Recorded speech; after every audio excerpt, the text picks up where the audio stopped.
Siyanibingelela balaleli kuzo zonke indawo enilalele kuzo izwi lenkosi egameni lenkosi yethu Jesu Kristu. Kubo abazuzile ukukholwa okuyigugu ngokufana nokwethu ngokulunga kukaNkulunkulu wethu nomsindisi uJesu Kristu. Makwandiswe kini umusa nokuthula ngokumazi uNkulunkulu noJesu inkosi yethu. Izwi lenkosi uJesu Kristu leli olilalele njengamanje. Izwi lenkosi uJesu Kristu lapho sishumayela khona, sifundise, siphinde sihlole imibhalo engcwele ngokwentando kaNkulunkulu kwindodana yakhe uJesu Kristu oyinkosi nomsindisi empilweni zethu. Sizocela kubo bonke abantu abalalele njengamanje ukuthi nibe namabhayibheli ukuze sizofunda sonke kanye sibe nokuqonda. Mungenalo iBhayibheli, sizocela ukuba udownloade iBhayibheli kwifoni yakho noma kwi-laptop noma kwi-device onayo oyisebenzisayo ukuze nawe uzofunda kanye nathi ube nokuqonda imibhalo engcwele njengoba umoya engcwele esihola eselusa ukumbula uKristu Jesu oyinkosi nomsindisi empilweni zethu. Sizocela-ke ukuba udownloade iBhayibheli ukuze nawe uzofunda kanye nathi ube nokuqonda imibhalo engcwele njengoba umoya engcwele evumile ethinta inhliziyo yakho njengamanje. Kulabo abazothi sebelalele izwi eliphilileyo bafune ukubhabhadiswa egameni likaJesu Kristu ukuba bathathe imininingwane abayibona kwi-screen noma imininingwane esoyishiya njengamanje. Nalabo abanobufakazi ngemisebenzi emangalisayo kaNkulunkulu empilweni zethu kuba nawe ushiye ubufakazi bakho kule mininingwane ukuze nabanye abazalwane bezoduduzeka bondleke ngezwi babe nokuqonda ukuthi uNkulunkulu uthembekile uyayibonakalisa kulabo nalabo ayibonakalisa kubona empilweni zethu. Nawe onemibuzo ngeBhayibheli mayelana nemfundiso eziningi ezigcwele emakhanda ethu engasuki ezwini eliphilileyo kodwa imfundiso ebesihambe sihogela kumhlaba wonke sifundiswa abantu eziphambene nemiyalelo kaNkulunkulu, ukuthi nawe uthathe imininingwane ukuze uzoyithumela imibuzo yakho uphenduleke uNkulunkulu mayivumile ethinta inhliziyo yakho ukuba uthumele imibuzo yakho uphenduleke. Umoya engcwele evumile efuna ukukulethela ukukhanya nokuqonda empilweni yakho ukuze uzoba nokuqonda. Bazalwane, sizocela ukushiya lemininingwane ozoxhumana nathi kuyo. I-email address ithi izwilenkosi.ujesukristu@gmail.com, izwilenkosi.ujesukristu@gmail.com, noma i-cellphone number ethi 066 566 9245, 066 566 9245. Izintshumayelo zonke ziyatholakala ku-YouTube lapho ungathola khona ukuthi ukwazi ukuhlala phansi uphethe iBhayibheli nawe uhlolisise imibhalo engcwele nalokho okuzwayo ukuthi kuyafana nalokho osuku nifundisana khona njalo manihlangene nithi niyamdumisa uNkulunkulu ngokomoya nangeqiniso. Ku-YouTube uyasubscribe uthi izwi lenkosi uJesu Kristu, izwi lenkosi uJesu Kristu. Ungakhohlwa ukuthumela nalabo ohlanganyela nabo njalo manimdumisa uNkulunkulu nezithandwa zakho ukuze nazo sihlolisise ukuthi imfundiso lezi nayo ezibambile ngabe iyafakazelwa yini imibhalo engcwele nale mfundiso efundiswa la umoya engcwele evumile ethinta inhliziyo yakho ukuba uthumele ivangeli ngoba kumele ukuba lishunyayelwe kuzo zonke izindawo zomhlaba. Bazalwane, sizocela ukuvula ngomkhuleko simbonge uBaba wethu osezulwini ngalesikhathi esinaso nokuphila esisenakho njengamanje kusayi namhlanje. Baba wethu osezulwini, mangcweliso igama lakho Nkosi uJesu Kristu. Umbuso wakho mawufike, intando yakho mayenziwe emhlabeni njengasezulwini. Usiphe namhla isinkwa sethu semihla ngemihla. Usithethelele amacala ethu njengoba nathi sibathethelela abasonayo. size singangeniswa ebulingweni, kodwa usindise kokubi, ngokuba umbuso ungowakho namandla nenkazimulo kuze kube phakade. Amen. Azalwane, igama lami nginguNkanyiso Bright Zulu. Ngihamba nomfowethu umhlengi Zondi ozobe sihola ejula kabanzi umoya ongcwele emvula imfihlakalo ngokwembhalo kuKristu Jesu, yena oyinkosi nomsindisi, yena oyisibani esikhanya ngaphakathi kwaloyo naloyo obambelele eqinisweni levangeli elokuphila kwethu. Azalwane, yamkelani umfowethu umhlengi Zondi. Amen. Sanibingelela bazalwane egameni lenkosi uJesu Kristu. Yena oyinkosi nomsindisi, umsunguli webandla lobungcwele, noNkulunkulu ophila okwaphakade, okwakhe konke okukhona emhlabeni, onguyena ongukuvuka novusa abafileyo.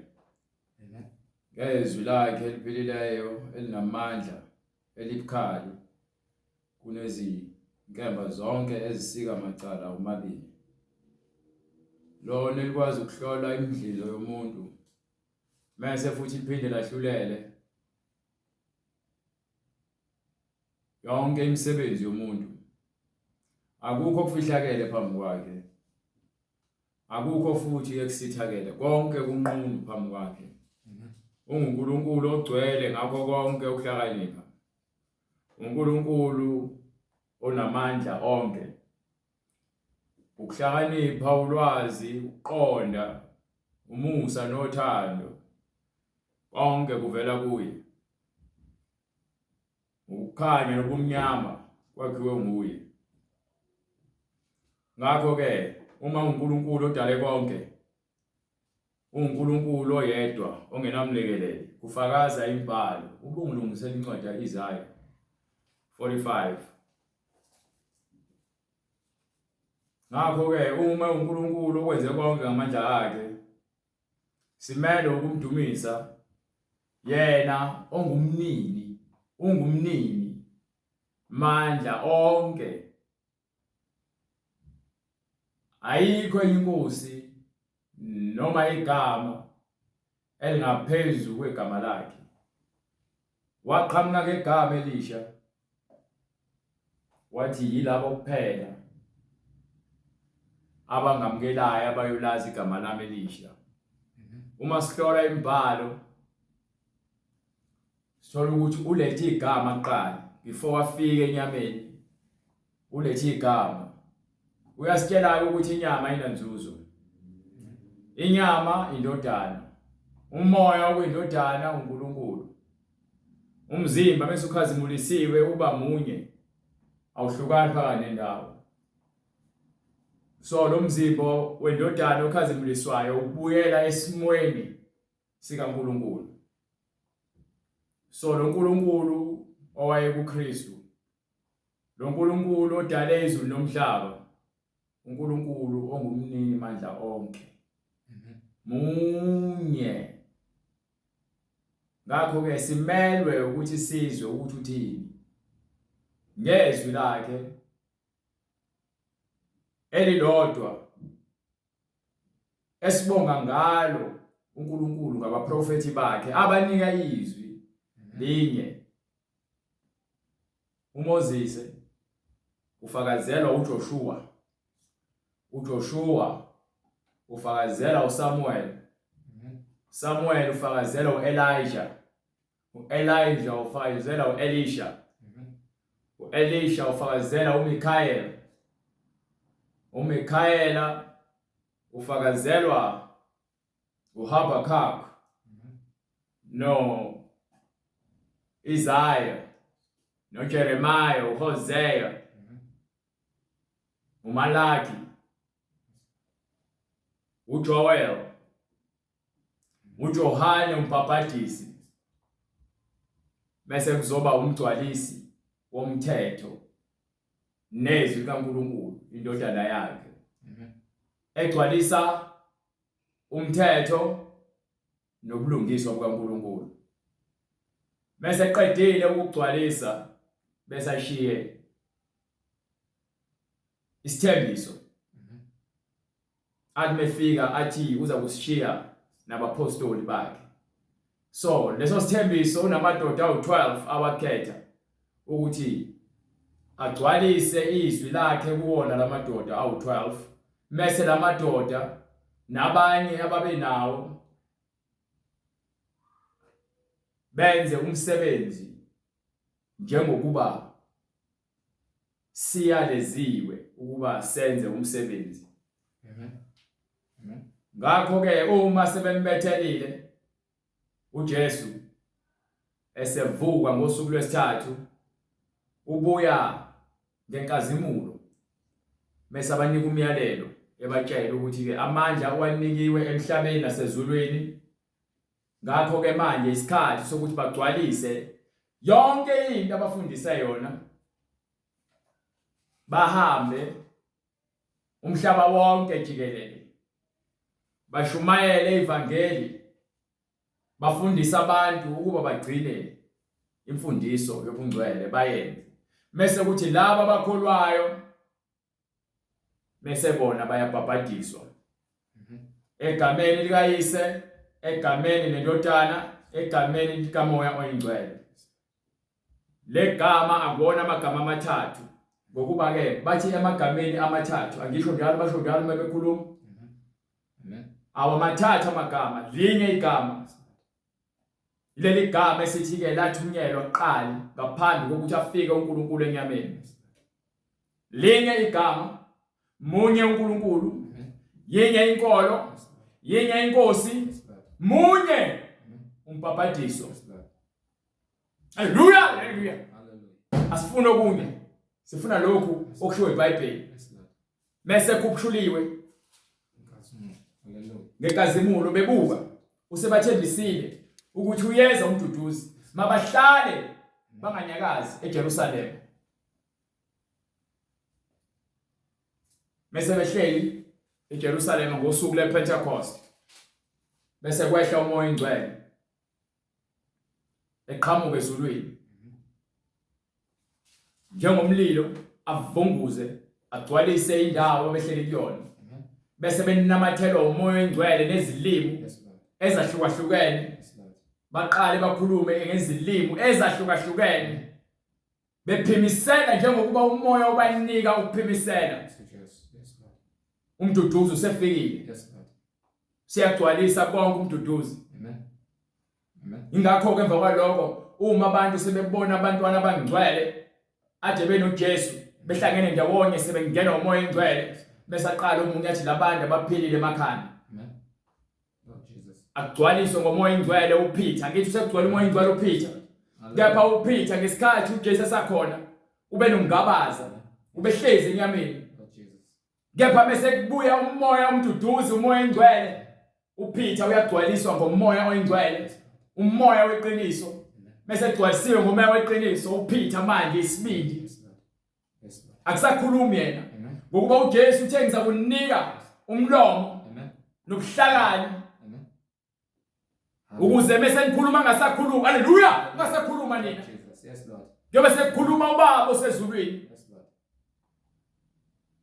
Amen. Ngokuba uthi uJesu uPetru ngizakunika izahluthulelo, kepha lezahluthulelo kumele aqala ahamba ayozilanda esihogweni. Futhi umnika izahluthulelo zokuphila. Ingakho uJesu mefa ahambe ayephansi esihogweni ayolanda izahluthulelo. Kumele izahluthulelo kusho ukuthi ke wanqoba ukufa. Hallelujah, Lord Jesus. Nqoba ukufa ngenxa yokuthi ugcina izwi likaNkulunkulu. Ingakho ke mesebuye sebanika izahluthulelo ethuke zo40 bavulwa ukuqonda, bese hambile wayezulwini basale bona bathole umduduzo emva kwesikhathi njengokulinda kwabo. Ilapho ke beqala khona ukwenza izenzo zabapostoli. Mekuthiwa izenzo zabapostoli izinto abazenza begcwalisa igama abashiywe nalo ukuthi abahambe belifafaza legama, igama likaJesu. Leli gama leli elisha likaNkulunkulu. Haleluya. Eza ngalo. Amen. Amen. Haleluya. Okuwukuthi yilabo kuphela abakholelwa egameni lendodana abaqonda ukuthi igama lendodana igama likaNkulunkulu ngokuba uthi ngize ngegama likaBaba. Ubani igama likaBaba? Asinawo amagama amathathu. Umoya Oyingcwele akanalo igama. uNkulunkulu umoya Oyingcwele. Umoya Oyingcwele uNkulunkulu. uJesu wayesenyameni, isho njalo incwadi. Uma unesikhathi uhamba uvula incwadi yokuqala kaJohane. Sahluko 4. Yes, Lord. Amen. Incwadi yokuqala kaJohane. Sahluko 4. Noma qala kwencwadi yoJohane sahluko sokuqala. Verse 14 sithi ukuthi ubani oyisenyameni. Ulizwi waba inyama. Yayizwa indaba. Manje isho njalo incwadi akithi. Kwasekwenzakala emva kwalokho. Wakha phakathi kwethu. Wayesakha kuphi? Wakha phakathi ubani kwethu. ulizwi? Ubani ulizwi? Hamba kwencwadi yokuqala kaJohane. Sabona inkazimulo yakhe. Sabona inkazimulo yakhe. Hallelujah. Inkazimulo yakhe njengoyozele zena yedwa Kuyise. Egcwele umusa. Egcwele umusa nani? Nothando. Neqiniso. Neqiniso. Egcwele umusa neqiniso. Egcwele umusa neqiniso. Hamba ukufundela incwadi kaJohane. Funa nje ukucacisa le incwadi yokuqala kaJohane sahluko 4 from verse 1. Incwadi yokuqala kaJohane sahluko 6. Mawuthi ke wambulela umoya Oyingcwele izinto zikamoya. Umoya Oyingcwele uyakhuluma nawe, yezwa bekhuluma nawe. Ekutshela into ekumele uzazi ngaye. Awutshelwa yimina. Lalela uyangizwa mina ngithi ngiyakhuluma uyangibona mina. Bathi ngikhuluma ukuhlakanipha kwami. Ngabe ngikhuluma ukuhlakanipha kwami. Zonke izinto zambuliwe kodwa izinto zemfihlakalo zezulu zambuliwe kulabo uNkulunkulu anomusa kubona. Nalabo abazithobayo abazinikela ezwini lakhe. Ngeke Incwadi yokuqala kaJohane isahluko sesine ivesi lokuqala. Yes sir. Bathandekayo. Maningakholwa yibo bonke omoya. Masingakholwa yibo bonke omoya. Kepha hlolani omoya ukuthi qale uhlole umoya ukuba bangaba kaNkulunkulu yini. Ngabe lo moya lowo ohogelayo kaNkulunkulu yini uhlole. Ingakho uJesu athi hlolani imibhalo ngokuba nithi kuyona nokuphila okuphakathi. Iyona efakaza ngayo thina ke senza lo msebenzi. Ukuba sihlole imibhalo ngokuba iyona efakaza ngoJesu. Ngokuba baningi abaprofeti bamanga abaphumile ezweni. Ngokuba bangakanani? Ngokuba baningi abaprofeti bamanga abaphumile ezweni.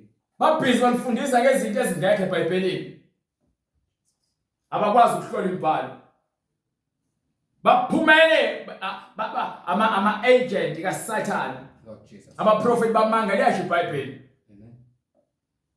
Abafundisa ukungcwele.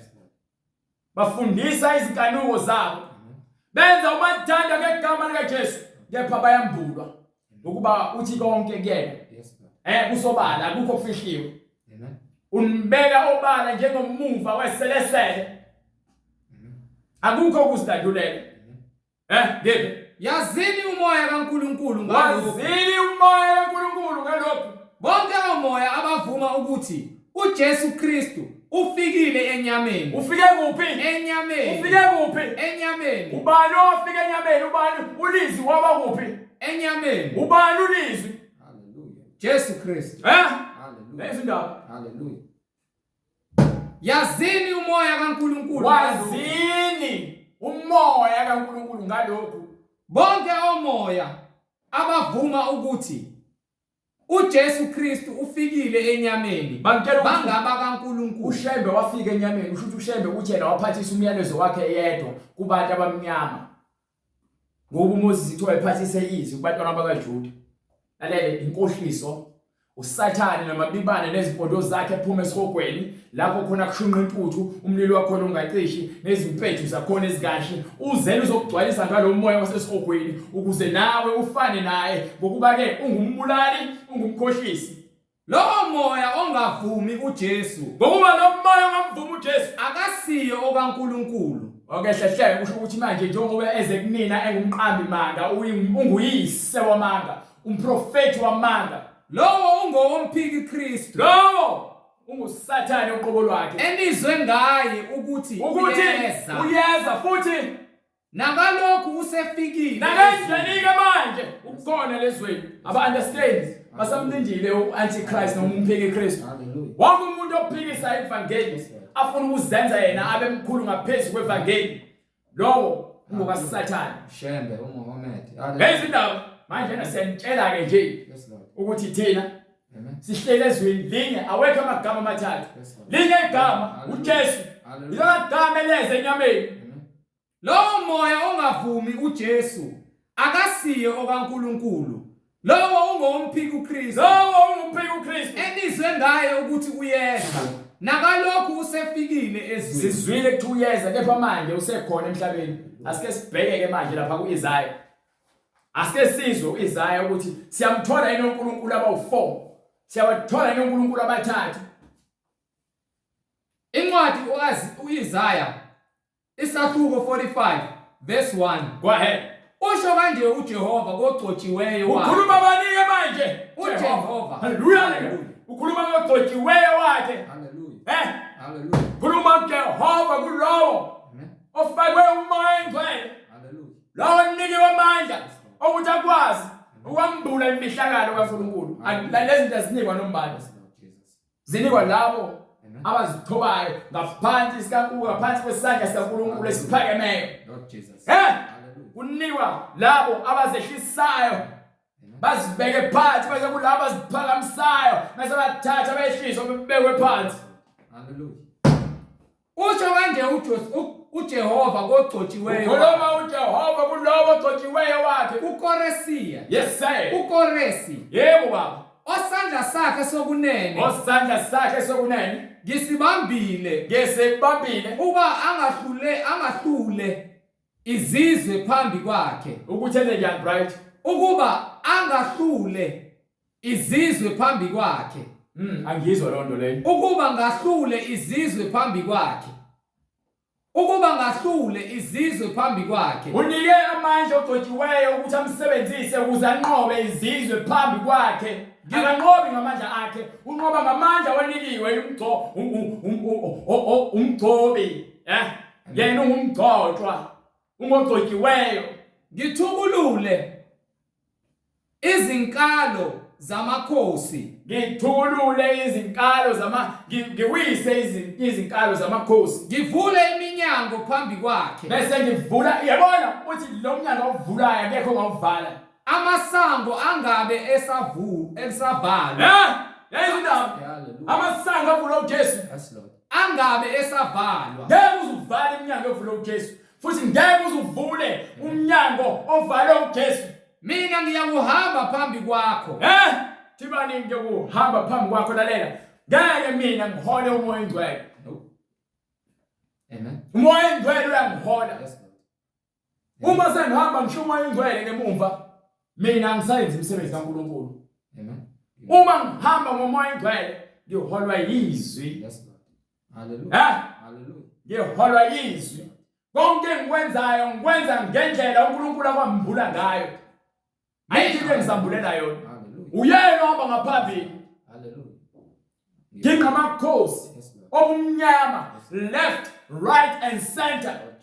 Uyena ongumkhanyisi. Uyena ovula iminyango. Mina ngithi ke intando yakho mayenziwe. Ngisho njalo kuphela. Intando yakho uyayenza.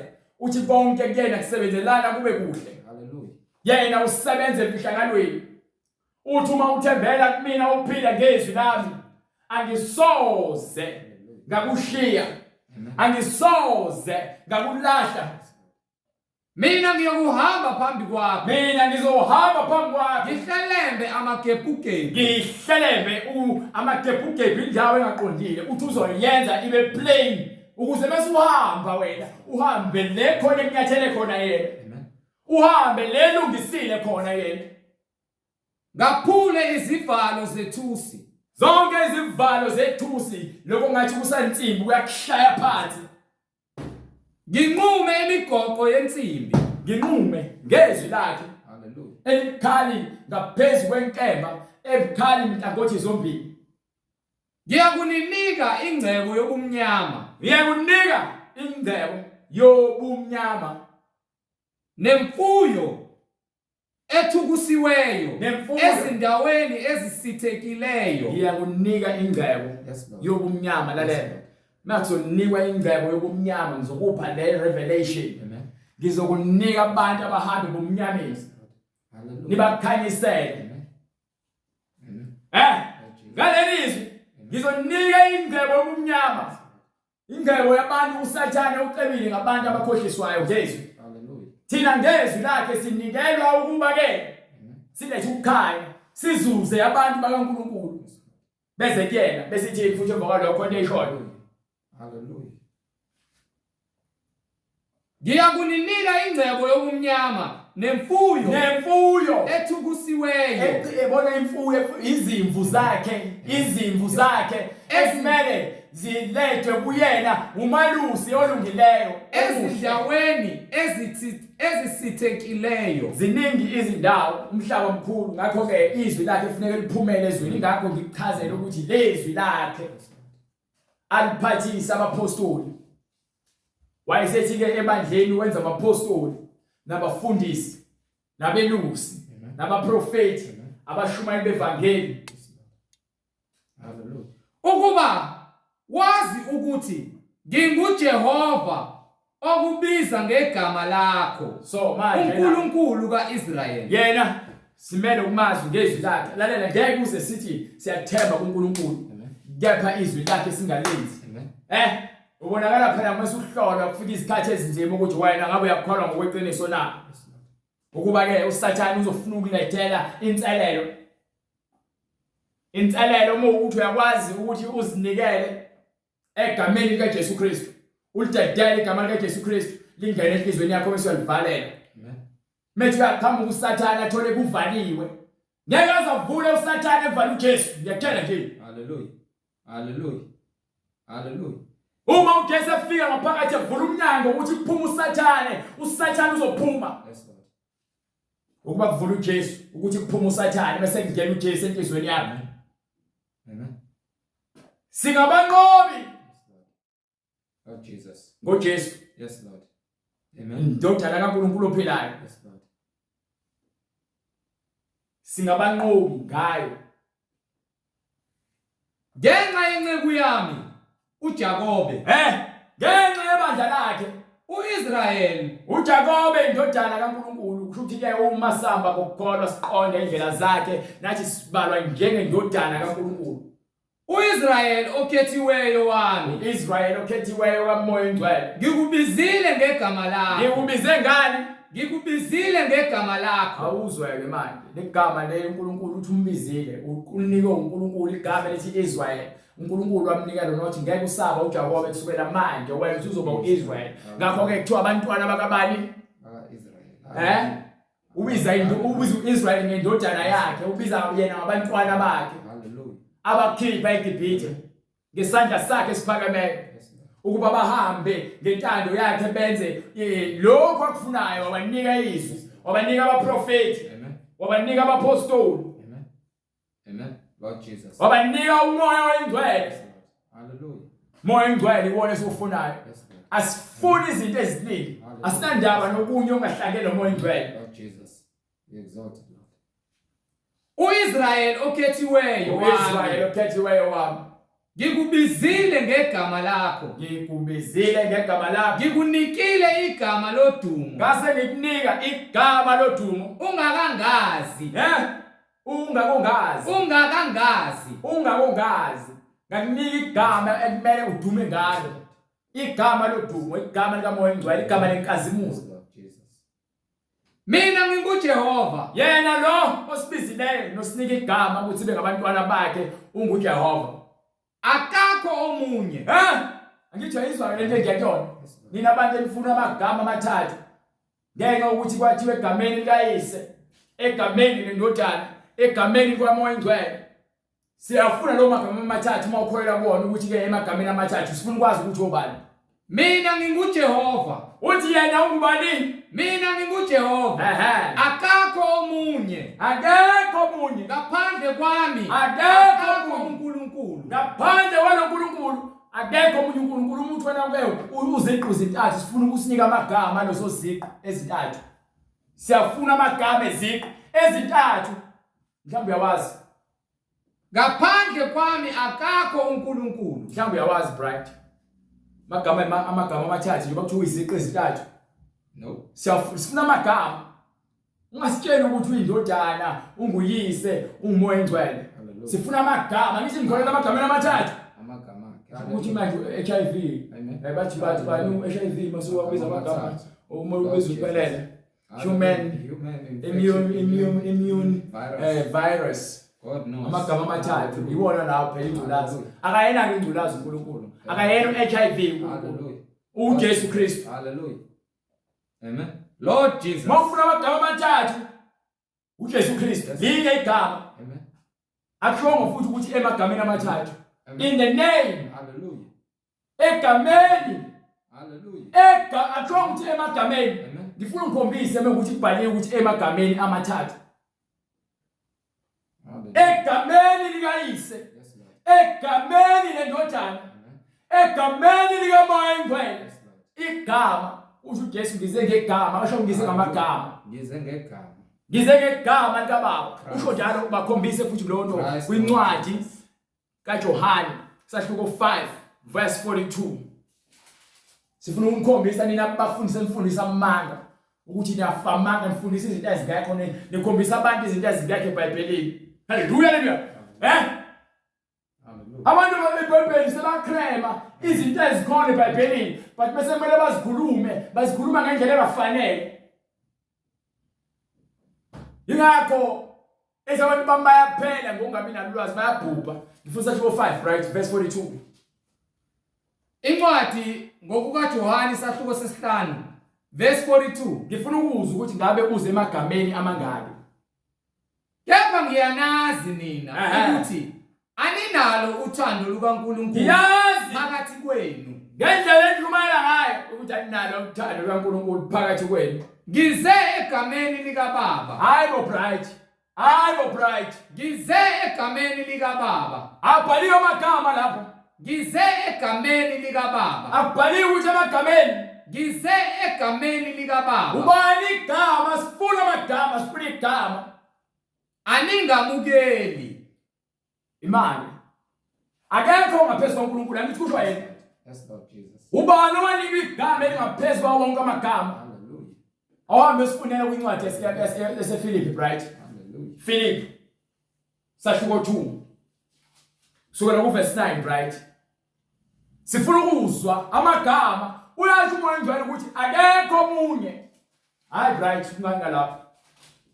Akekho omunye eduze kwakhe. Akekho futhi omunye uNkulunkulu ngaphambi kwakhe. Akekho oseceleni kwakhe. Uthi uyedwa. Wena nithi amagameni amathathu nishatha phondo le. Hallelujah. IBhayibheli lithi egameni lithi emagameni. Uqala lapho phela ungaqondi. IBhayibheli lisho lokho wena usho lokho. Amen. IBhayibheli lithetha lokho wena wenza lokho. Lord Jesus. Uphambana njalo. Uzasho uStefan athi kusukela kudala ningontamo olukhulu. Hallelujah. Ningonhliziyo ngiyise nenza lokho okuthandwa yini. Jesus. Ingakho bemshafunela imhlathi beqinisa ubuso. Amen. Bemdonsela ngaphandle bafuna ukugcoba ngamandla ngokuba yini babephethe umoya. Ngokuba untamo olukhulu nenhliziyo zamatshe. Incwadi kwabaseFilipi isahluko sesibili verse 9. Ngalokho ke uNkulunkulu wamphakamisa kakhulu. Wamphakamisa kangakanani? Kakhulu. Wayesenzani? Wamnika igama eliphezulu kwamagama onke. Amagama onke. Wamnika igama eliphezulu kwamagama onke. Leli alikho igama elingaphezu kwegama likaJesu. Ukuze kuthi ngegama likaJesu amadolo onke aguqe. Asiguqe uNkulunkulu ababili. Angidlali ngawe. Ngifuna ukuthi asiguqe uNkulunkulu ababili. Asiguqe uNkulunkulu abathathu. Asiguqe kwindodana, siphinde siguqe kumoya engcwele, siphinde siguqe kuBaba. Siguqa kuNkulunkulu. Siguqa kuJesu Kristu. uJesu Kristu uNkulunkulu. uJesu Kristu umoya engcwele. uJesu Kristu uyikho konke. Hallelujah. Abasezulwini nawabasemhlabeni. Ngakho ke nawabangaphansi komhlaba. wonke amadolo Yes. fanele aguqe Yes. egameni likaJesu Kristu. abasezulwini Abasezulwini, nabasemhlabeni abaphilayo emhlabeni, nabangaphansi komhlaba nabangaphansi komhlaba. nezilimi zonke zivume ngokuthi uJesu Kristu uyinkosi. Ngabe sinamakhosi abangaka nje ezulwini? Yinye cha. Uma ke ukuthi inhlalo sobukhosi phela mekuthi ke ezulwini Amen. khona uNkulunkulu ababili. Vukelani imbuzi. Kuvukela imbukane sifuna ukwazi ukuthi sisiphe isihlalo obuphi umprofeti Yes, Lord. oke wabona isihlalo noma izihlalo ezimbili zomkhosi ezulwini. Amen. Yilonto kuphela esifunayo ukuthi ke uma kwincwadi Yes, Lord. ya Isaiah Amen. ethi yena unguNkulunkulu Yes, Lord. Hallelujah. akekho omunye Handle wakhe. Hallelujah. Amen. wena ukuthathelaphi ukuthi emagameni obani omagama nithatha le mfundiso ubani emnike le mfundiso yokuthi emagameni Jesus. Amen. nezilimi zonke zivume ngokuthi uJesu Kristu uyinkosi kube inkazimulo kaNkulunkulu uyise. awuphinde ufunde uqhubeke le ncwadi yaIsaiah khona into ezoyisho. Incwadi uIsaiah isahluko 45 verse 5. Yes sir. Mina ngikuJehova, Mina nginguJehova, akakho omunye, akekho futhi omunye, ngaphandle kwami akakho uNkulunkulu. akasoze kwaba khona omunye uNkulunkulu ngaphandle kukaJehova onguJesu Kristu. Ngiyakubhinqisa ungakangazi, Ngakubhinqisa, ngiyagqokisa ungakongazi, ngikufaka ulwazi ungakolwazi, Amen. ngikunika imiyalelo, ngikunika ukuhlakani Amen. ungakongazi, ukuze bazi kusukela empumalanga, ukuze bazi kusukela kuphi empumalanga wonke umhlaba wazi nasukela empumalanga nasentshonalanga, nasentshonalanga ukuthi akakho ngaphandle kwami. ukuthi akekho ngaphandle kwami. Mina nginguJehova, Mina nginguJehova, akakho omunye. akekho omunye. Glory to Jesus. Akekho omunye. Amen. Ungahamba uyoshona ulibhuli iBhayibheli uliphenge uma ungakunikwa ngomoya engcwele ke uzubone. Yimi engenza ukukhanya, Uthi ngenza yini? engenza ukukhanya, Ngimtshela nje ukuthi lo nkulunkulu esimkhonzayo uthi yena wenze ini? ukukhanya nengidala ubumnyama, Uthi udale ini? ubumnyama. uNkulunkulu ukudalile Yes, Lord. ukukhanya nobumnyama ukudalile. uNkulunkulu wakho wenzeni? Ushembe wakho wenzeni? uBuddha wakho wenzeni? Ngenza ukuthula, uKrishna wakho wenzeni? Lord Jesus. Amadlozi akho wakhonza yenzeni ukuthi uNkulunkulu ukudalile ukukhanya? Amen. Amen. Wakudala ubumnyama. Yes, Lord. Wayisenzani? Hallelujah. ngenza ukuthula, Uthi yena futhi uletha yini? ngidala okubi. Ngiletha ukuthula ngiphinde futhi ngikudalile okubi. uSathane ukufaka udale uNkulunkulu. Ngiyima, Hallelujah.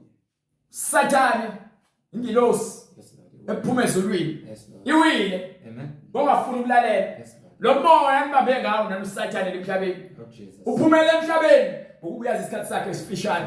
Lord Jesus. Uma efika uNkulunkulu membuza uNkulunkulu ukuthi uphuma uSathane, uthi ngiphuma emhlabeni. Bowenzani? Ngiyahla ngenyuka. Akana ndawo. Hallelujah. Indawo uyakha kwena inhliziyweni yakho uSathane ngamanga nenkohliso. Umangalelo abangcwele. Hallelujah. Mase valo esekubulele, esekuthathile ubungcwele bakho nokwazi kwakho. Bese hamba ngaphambi kaNkulunkulu akusole. Amen. Moke uthi uyakhonza ubhizi ugqoka amawigi, uthanda amawigi uzibona ukuthi muhle ngamawigi umsebenzi wami. Moke uthi uyakhonza, uthi angafiki kwephuphile ekufebeni. Lord Jesus. Muke uthi uyakholwa. Kepha ubhizi uyathakatha. Lord Jesus. Wenza umsebenzi. Muke uthi uyakholwa. Lord Jesus. Igama lami kuthiwa nguyimini umhlebi, mina kuphela umhlebi uSathane. Uyahleba usho ukuthi useyindodakazi yami noma indodana yami. Lord Jesus. Lord Jesus. Muke uyabulala ukithi igazi, uthi uyakholwa. Lord Jesus. Thiwe yimini ongumbulali. Lord Jesus. Mziyethu. Hallelujah. Muke ukhonza amadimoni. Lord Jesus. Yimini ubaba amadimoni, usho uSathane. Amen. Nithi niyakholwa. Nithenga imithi, niyaphela izinwele, Lord Jesus. niyazipenda izinwele, niyasoleka. Umangalelo abazali. Sathane unimangalele. Wayengilo sokhaya, ngeke ufuna ukuhlakanipha kakhulu. Lord Jesus. wayesehlangana bambana ngehluthu kwaqela ngempela ukuyimpi ezulwini impi kamoya ngaphambi kwempi emhlabeni kunempi ezulwini eyenzeka. Yes, Lord. Amen. uMikhayeli nezingilosi zakhe balwa noSathane nezingilosi zakhe kepha bawazanga ukuphumelela izingilosi zikaSathane. Ngalokho abasatholelwanga indawo ezulwini basebekhishwa bawela emhlabeni ezingilosi zakhe. Hallelujah. Sathane ingilosi yobumnyama, uNkulunkulu wamakha wabe ingilosi yokukhanya. Kepha ngenxa yokufuna ukuzifunela kwakhe njengabafundisi abaningi babegcwalisiwe ngoMoya Oyingcwele. Ngenxa yokufuna ukuhlakanipha ngaphezulu kwezwi loNkulunkulu baphenduka amadodana kaSathane. Khona abantu abakhuluma izilimi sebebambelele kuzilimi uMoya Oyingcwele awusekho baphuthile. Amen. Bazelusi. Sebemhlamba uzalusile. Jesus. Umalusi olungileyo abasamazi. Amen. Sebehamba ngomnyameni boba uSathane. Amen. Lord Jesus. Baphila ngamanga, baphila ngenkohliso, Amen. baphila ngokuchitha igazi, baphila ngokwahlulela ngendlela engafanele, baphila ngemali yomgwazo, baphila ngokugwaza, baphila ngokuphinga, baphila ngokutabane, baphila ngokufele, baphila ngokudaka utshwala. Bonke omalungileyo bayakuthanda ukuxhoma ngezinto eziphathwayo. Ukuba izinyanga nezangoma ukuthwala babona ukuba ngabantu ngalozo zinto. Izwi ethi idwala elabadalwayo abasanaka uyayazi lo ncwadi le Deuteronomy. Hallelujah. 32 verse 16 to 18. 16 to 18 ubese uyabuya. Amen. Hallelujah. Ngike Incwadi uDeuteronomy isahluko 32 yebo verse 16. Bamvusela umhawu. bavusela uNkulunkulu umhawu. uNkulunkulu abantu bebathanda ebadalile ngomfanekiso wakhe wayesebanika izwi nomyalelo ukuba benze intando yakhe bamdumise. Basebona ngokuhlakanipha kwenyama nangokuqonda kwabo okubhubhayo basebelishiya izwi eliphilileyo bahamba bayofeba noNkulunkulu bezizwe. Hallelujah. Basebemvusela ini Umhawu ngawoNkulunkulu babezizwe. bavusela umhawu ngoNkulunkulu bezizwe. Bamthukuthelisa Basebemthukuthelisa ngezinengiso. ingakho ke kwakhiwa lento ethiwa isihogo, lento ethiwa ufa. Amen. Ngenxa ukuthi niphumile Amen. ekulungeni, naphuma ebungcweleni, naphuma ebuhleni nasenkazimulweni kaNkulunkulu. Nahamba nayokhonza ukudaliweyo nomdali, nahamba nayokhonza imoya yokufa kunokukhonza lo ongukuphila nokhanya. Bahlabela amadimoni. Besebenzani? Bahlabela amadimoni. Senhlabela amadimoni, nithatha ingane zenu niyozihlabela amadimoni. Angesibo onkulunkulu. Nithatha izithixo, nikhonza izithixo, nikhonza oMaria, nikhonza izithombe, nifaka amarosali. Onkulunkulu abangabazi. Yini lonto leyo? Onkulunkulu engabazi. Onkulunkulu abasha. Onkulunkulu abasha bazobhubha. Abasanda ukuqhamuka. Izinto lezi ezobhubha onkulunkulu bezizwe. Ababengesatshwa ngoyihlo. Even obaba bethu noma obaba bethu abangcwele Idwala elakuzalayo. abazange baze babasabe labo onkulunkulu. Kepha idwala right unganjani? Kepha babazi ukuthi uNkulunkulu wasezulwini uDaniel Yes, Lord. wakhonza uNkulunkulu wasezulwini. Amen. uShadrach, Yes. uMeshach Amen. noAbednego Amen. bakhonza uNkulunkulu wasezulwini. Joseph. uJosepha wakhonza uNkulunkulu wasezulwini. uJakobe wakhonza uNkulunkulu wasezulwini. uJoshua, uMoses, Hallelujah. Abraham, Lord Jesus. Isaiah Amen. bahlala uNkulunkulu wasezulwini. Amen. Asimazi ngamehlo, Amen. kepha ngezwi lakhe eliphilileyo siyamazi. Ngakho ephila kuthina ngokuba umoya wakhe uyazenzela la kuthina. Yes, Lord Jesus. idwala elakuzalayo awusalinakekeli. Ngokuzitshela ukuthi uhlakaniphile wahamba ukukhonza amadimoni. Lo muntu okudalile abantu angazi ngizothelisa kanjani, ngifuna igama ukuthi ezochaza ukuthi abantu angilitholi igama kodwa ngizothi bayimpumputhe Aluthekile. baluthekile. Yabona methu abantu bayizidimdimu, bayizithutha, bayiziwula. Ngifuna lo magama kanjalo. Okuzitshela ukuthi uhlakaniphile, wenze zonke izinto ukhulume nayo yonke into ekwenza uzibone wena ungqesta.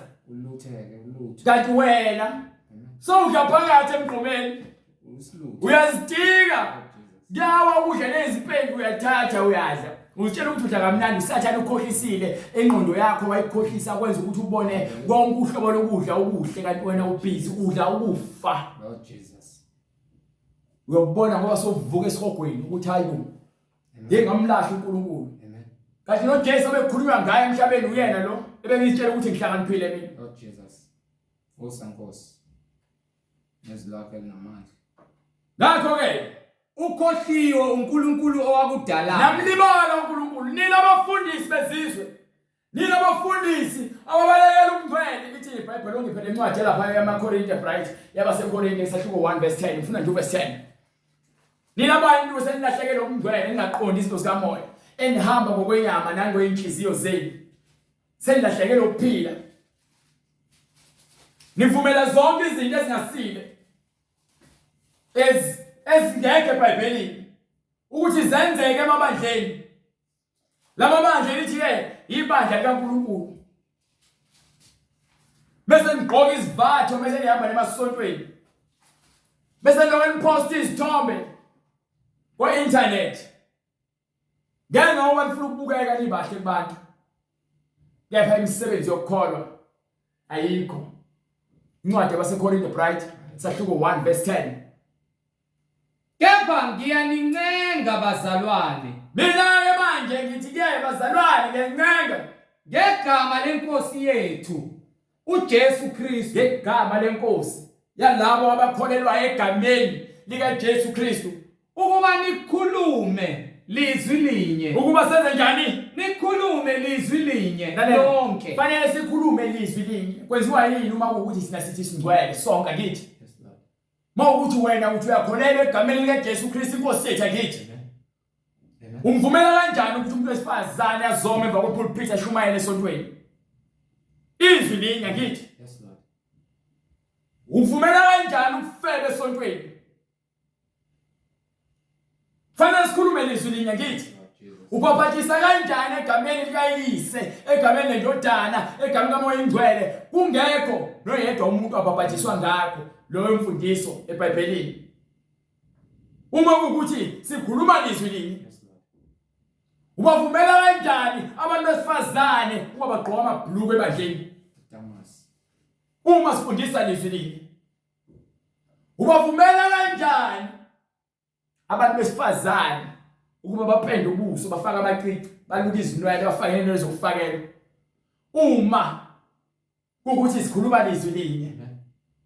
kwenzeka kanjani abantu bapende izinwele, bagunde ngendlela engaqondakali, nabantu besifazane abamboza emakhaya, abamboza amakhanda abo emabandleni, Lord Jesus. bagqoka ngendlela engahloniphekile? Kungabikho ukwahlukana phakathi kwenu. Uma sikhuluma lizwi linye, kwenzeka kanjani ufuye izitabane ungashumayeli ngesono? Amen. Amen. Kwenziwa yini ungamelani nesono Lord Jesus. uma sikhuluma lizwi linye? Yes, Lord. Lord Jesus. Siba lokukhuluma izwi linye. Amen. Amen. Uma sikhuluma izwi linye, Yes, Lord. uthi ke uyakholwa egameni lenkosi uJesu Kristu. Amen. Masikhulume izwi linye. Yes, Lord. Kungabi khona uqhekeko. Kwenzeka kanjani ebandleni lakho nihlabela amadimoni, nihlabela amadlozi? Yes, Lord. Hallelujah. Kwenzeka kanjani nithandazela abantu asebefile? Kwenzeka kanjani? Uma kwenzeka kanjani? Asikhuluma izwi linye. Yes, Lord. Lezi zinto ngizikhuluma ezibhalwe phansi eBhayibhelini. Kwenzeka kanjani ukuthi esontweni lakho kuyashadwa, kuyadivorcwa, thatha abafazi ka2? Kungabikho izwi linye, ukwahlukana phakathi kwenu. akungabikho ukuhlukana phakathi kwethu. Hallelujah. Kwenzeka kanjani ukuthi umbhishophu oniholayo unabafazi ababili noma ke useke washada wadivorce usengade nomunye umfazi wakho omdala esaphila? Kwenzeka kanjani ukuthi umfazi wakho abe uma ngubishop. Siyabuza phela ngokuba ngithi kuthiwa sikhulume lizwi linye. Lord Jesus. Awufundele verse verse 10 futhi again. Hallelujah. Kepha ngiyanincenga bazalwane. Kepha ngiyanincenga bazalwane Ngegama lenkosi yethu. ngegama lenkosi yethu uJesu Kristu. ehe Ukuba nikhulume lizwi linye ngabe lonke. sisakhuluma lizwi linye yini uma ke esontweni lakho ufuya izidakwa ungakushumayeli ngokuthi abantu bazongena esokweni. Ngabe sisakhuluma lizwi linye yini uma amadoda ebhema esontweni, uma umfundisi elala nezingane ezincane esontweni, uma umfundisi edlwengula abafana esontweni. Ngabe sisakhuluma lizwi linye yini? Lord Jesus. Ngabe sisakhuluma lizwi linye yini na? Sifuna ukwazi. iBhayibheli lithi angabe khona uqhakeka. Hallelujah. Imfundiso esifundisayo funeka sithathele phansi eBhayibhelini. Uthi uNkulunkulu uyedwa, akanayo omunye uNkulunkulu. Yena uthi udale konke. Uma edale konke, why thina ke sifuna ukuthi ke senze intando yethu ebandleni lakhe? Uzoyeka ukulandela abantu namagama amasonto abo. Uzolandela imfundiso ephelelayo. Uzolibheka iBhayibheli lithini? Bese wenza lento eshiwo eBhayibheli. Enza into eshiwo eBhayibheli. Yes, Lord. Ithi enye incwadi, kwincwadi yaseRoma, sahluko 16 verse 16. Ningaphosisi. Noma starting from verse 15. Khonzani kofilologu. Ufunda 16. Hallelujah. Bingelelani ngokwanga okungcwele. Ayakhonza kini onke amabandla kaKristu. Yes sir. Ngiyanincenga bazalwane ukuba niqaphele ababanga ukwahlukana. Ngiyanincenga bazalwane Hallelujah. ukuba niqaphele Ababanga ukwahlukana. qaphela ukuthi ubheke labantu ababanga Ukwahlukana. banga kanjani ukwahlukana. Awuhambe umfunela incwadi bright yaseKolose sahluko 2 verse 8 ileso ibhala khona. Siyakuncenga ukuba wena ubuyele emfundisweni yeqiniso, uhlole imibhalo ngokuba imibhalo ekukhuza ukuthi uphume esonweni. Igama linye esindiswa ngalo kusho imibhalo akusho mina. Uma ukholelwa iBhayibheli uyandizwa umoya engcwele nawo uyamazi futhi. Mongamazi umoya engcwele uzoba busy lokhu ufuna ukubheka izinto ezingenamsebenzi, lokhu usola izinto ezingezikusize ngalutho ezokholela ekufeni ngokuba yini uSathane ufake iveli kumnyama emehlweni akhe awuboni lutho. Lord Jesus. Yingakho kuthiwa siyancenga ukuba niqaphele Yes, Lord. abaletha imfundiso yokuhlukanisa abantu phakathi nendawo. Amen. Amen. Akaze thumbe sithandaza sithi sithinte isiphongo nesifuba namahlombe. Lord Jesus. Ayisho lutho lonto leyo. Amen. Amen. Incwadi kwabaseKolose isahluko sesibili verse 8. Yes sir. Xwayani funa kube khona. Xwayani funa kube khona. Xwayani funa kube khona abanithumbayo Ukuze kungabi khona abazonithumba ngokuhlakanipha nangenkohliso nangezinto eziyize neze, ukuhlakanipha okubuwula nangezinto ezinte engenamsebenzi njengokwemvelo yabantu. njengokuba yini Njengokwemvelo yabantu. ingakho njaka ukuvula amabandla lokuthi injabuliswa amagama amabandla iba igama ozibiza ngalo noma igama ongaphansi inhlangano ongaphansi kwayo ongifunele eBhayibhelini ukuthi ikhona yini. Uma ngekho wayekhathazwa igama lenhlangano uthoma ngale ngabe usitshela into ebhalwe phakathi eBhayibhelini ukuthi ithini. Sifuna ukuzwa umngcwele njengezifundiso zokucathula kwezwe. nithatha imfundiso zoyihlobeni, Kunjengonguku kaKristu. nigcina izimfundiso zoyihlobeni nemfundiso zabo nosiko labo. Kunjengonguku kaKristu. Nithatha imfundiso zikaKristu nizibuyisele eceleni. Lord Jesus. Ngenxa yokuhlakanipha komhlaba. Ukuhlakanipha komhlaba kuyadlula. awuphinde wavezela futhi enye incwadi lapha kwincwadi yalonduzana yaseKorinte yokuqala sahluko 1 from verse 19. Incwadi kwabaseKorinti isahluko sokuqala verse 19. Yes sir. Ngokuba kulotshiwe ukuthi ngiyakuchitha ukuhlakanipha kwabahlakaniphileyo. Lokuhlakanipha kwenu kwalemhlabeni uNkulunkulu uza kuchitha bonke lokucathula kwezwe nemfundiso ezileyidukisayo uNkulunkulu uza kuzichitha. Nokuqonda kwabaqondileyo nalokuqonda kwenu enikele esikoleni nifuna ukuhlakanipha nidlule uNkulunkulu ngikwenze ize uzophendula into engekho.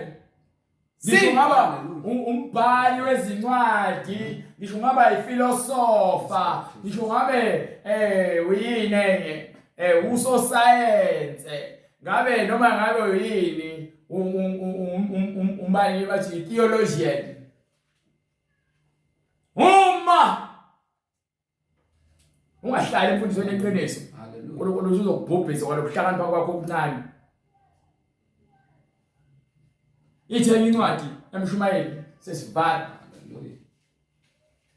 Incwadi yaMshumayeli sahluko 12 from verse 13. Sifuna ukuzwa isiphetho sakho konke. Sesikwenzile. Sahamba sasibona ukuthi sihlakaniphile. Kepha egcineni siqhozuke siwe silazi izwi moya ngcwele bese sitshela ukuthi phezu kwakho konke sokwenzile wazibona ukuthi usile. Yes Lord. Amen. Wawudlala umshovo wakukhathaza, Yes Lord. wabudlala ubufebe kwakukhathaza, Jesus. wadaka utshwala kwakukhathaza, Jesus. wadlala ukuphinga kwakukhathaza, Jesus. waqamba amanga sekuyakukhathaza, Lord Jesus. wachitha igazi elingenaqala sekuyakukhathaza, Lord Jesus. inhlonipho ikuphelele sekuyakukhathaza, Yes. ukuba usaziwayo sekuyakubulala sekuyakukhathaza, ukudla idakamizwa sekuyakukhathaza. Jesus.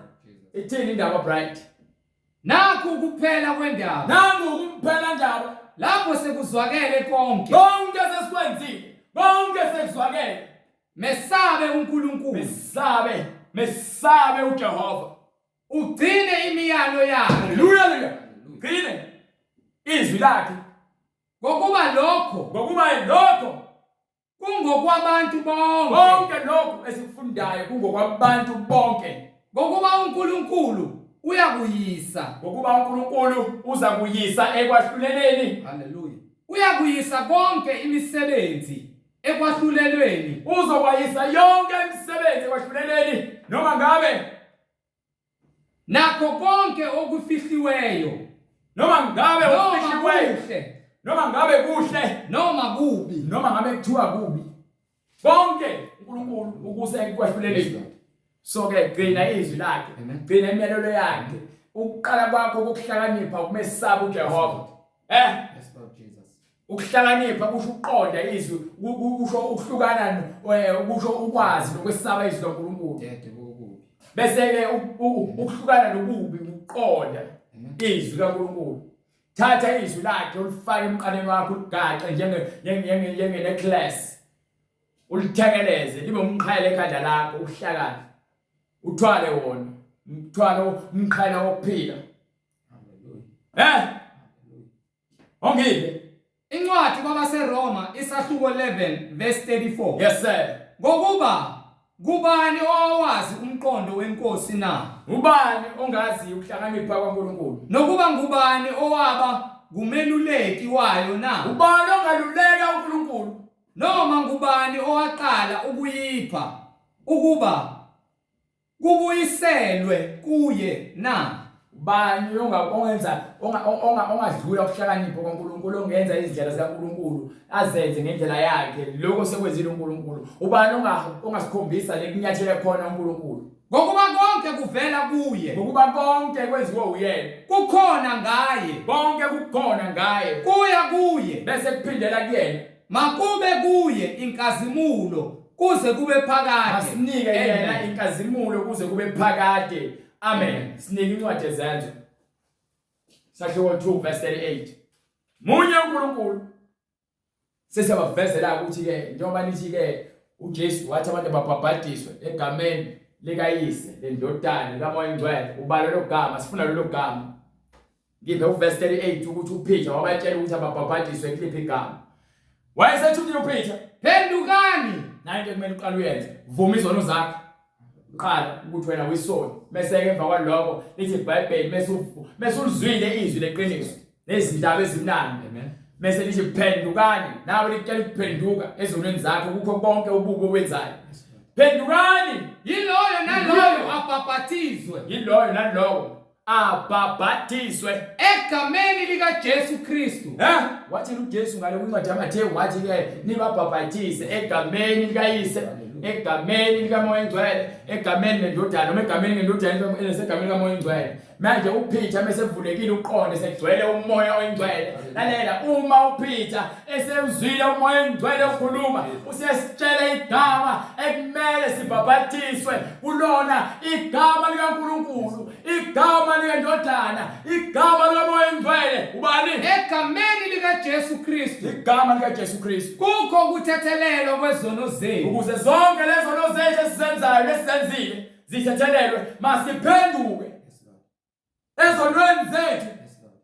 Yilona siyabhabhathiswa egameni likaNkulunkulu wethu uJesu Kristu. Kukho ukuthethelelwa kwezono zethu Ukuze sithethelele izono zethu. khona niyakwamukeliswa Emva kwalokho njengabapostoli sobe sesamkeliswa isiphiwo sikamoya oyingcwele, isiphiwo sikamoya oyingcwele. ngokuba isithembiso ngesenu nesabantwana benu. Ngokuba lesithembiso wasenza kubapostoli basizuza, nathi sithengisiwe into efanayo. Kubona bonke abazuza kuyena uJesu bathengisiwe into efanayo. Esabo bonke abakude, Esabo bonke abakude, bonke inkosi uNkulunkulu wethu uNkulunkulu eyababiza, wethu ebabizayo. wafakaza nangamanye amazwi amaningi, Wayesefakaza wabayala wathi, amagama amaningi wasebayala wathini, zisindiseni kulesi zukulwane esiphambeneyo. hayi-ke bazofuna ukuzisindisa. Yayazi indlela kethu, inamba isescreenini, i-email address ke-screenini. Uma sofuna ukubhabhathizwa sozivumile izono zakho, uzozala kuthina usendele imessage. So sesenza indlela yokuba wena ubhabhathiswe egameni likaJesu Kristu, ukuze ke uthethelele izono zakho, bese uqale ukuphila impilo yobungcwele, ungasabheki emumva uhambe uyodla umphalazo wakho. Ngaleyo ndlela ke uma unobufakazi noma unemibuzo uzokwenza the same thing. Uzosithinta kule number oyibona escreenini, uzosithinta ku-email address. Emva kwalokho mese ke siyaxhumana nawe senze indlela yokuthi sifinyelele kuwena. Uma sowuvumile izono zakho, uma sowulamukelile izwi, sobona ukuthi umuntu, ukuze uzokwazi ukuthi ke uthole insindiso ngokuba ke iwona mkhumbi lo esunikiwe igama likaJesu Kristu ekumele sisindiswe ngalo. Njengokuba ngesikhathi sikaNowa wanika umyalelo ukuba ke akhe umkhumbi ngokuba kwakuzozuzwa umchotho, manje kuza umlilo, and umlilo uzoshisa konke kuphiliswe labo uNkulunkulu abavusile ngendodana yakhe uJesu. So ngakho ke zinikele ekutheni wena uthola insindiso manje ngegama lenkosi yethu uJesu Kristu. Uthi umthandi tosifale umkhuleko. Baba, egameni lenkosi yethu uJesu Kristu, uNkulunkulu onamandla, siyabonga Nkosi uJesu. Siyabonga Moya Oyingcwele ngezwi lakho Nkosi elihlaba lahlulele Nkosi imidlinzo, umphefumulo nenyama na wonke amalungu omzimba. Lihlulela yonke imicabango yomuntu Nkosi. Siyabonga Nkosi uJesu kuba kuwena akukho okufihlakeleyo. Siyabonga Nkosi ukuthi abantu bakho bayalizwa izwi lakho Nkosi. Bayaphenduka njengamanje. Bayeza kuwe Nkosi yamakhosi. Ukuba Nkosi uyabakhombisile iphambeko zethu ngezwi lakho. Konke ngibulekile kuwena Nkosi, siyazethoba. Siyaphenduka Nkosi, siyafuna Nkosi umbuso wezulu nokulunga kwakho. Siyacela Nkosi uJesu Kristu usithethelele kukho konke ukungcola kwenyama yethu. Size kuwe Nkosi sikholwa ngokomoya nangeqiniso. Singabi abazenzisi kodwa Nkosi ngokuba konke ngibuliwe kuwena. Hlolisisa inhliziyo zethu Nkosi, usahlulele konke okungalungileyo okuvimbayo Nkosi kuza ngemisebenzi yesitha uSathane, ukuba singayiboni inkazimulo yezwi lakho, nokuba Nkosi amadlebe ethu abe ngabantu abangalizwa izwi lakho. Kepha siyacela Nkosi uJesu Kristu, wena unqobile amandla obumnyama, ufikile ukukhanya njengoba ukukhanya sekukhanya Nkosi enhlizweni zethu, nakwimphefumulo yethu nasemehlweni ethu nasemadlebeni ethu. ukuba Nkosi wena unqobile amandla okufa. Siyeza kuwe Nkosi ukuba wena usisindise. Siyabonga Nkosi ngayo yonke imphefumulo ephendukayo njengamanje Nkosi uJesu Kristu, ngokomoya neqiniso bagcine Nkosi baze bangene emanzini babhabhadiswe egameni lika Jesu Kristu. Kukho ukuthethelela kwezono zethu. Silinde Nkosi amandla kaMoya oNgcwele esizowambatha ayisithembiso Nkosi owanikele kube bonke abakholwayo ngokomoya nangeqiniso. Ayisipho Nkosi umuntu angawathengiyo ngemali yakhe Nkosi ayisebenziyo, kodwa Nkosi ayisipho esivela kuwe uNkulunkulu wethu. Bagcine Nkosi baze bangene emanzini bebambile imfundiso ephilileyo egameni lenkosi yethu Jesu Kristu oyinkosi nomsindisi empilweni zethu. Kube inkazimulo nodumo kuwe uNkulunkulu wethu osezulwini manje naphakade. Amen. Amen. Umusa wenkosi yethu Jesu Kristu nobunye bukaMoya oNgcwele kube nani nonke bazalwane kuze kube phakade. Amen. Amen.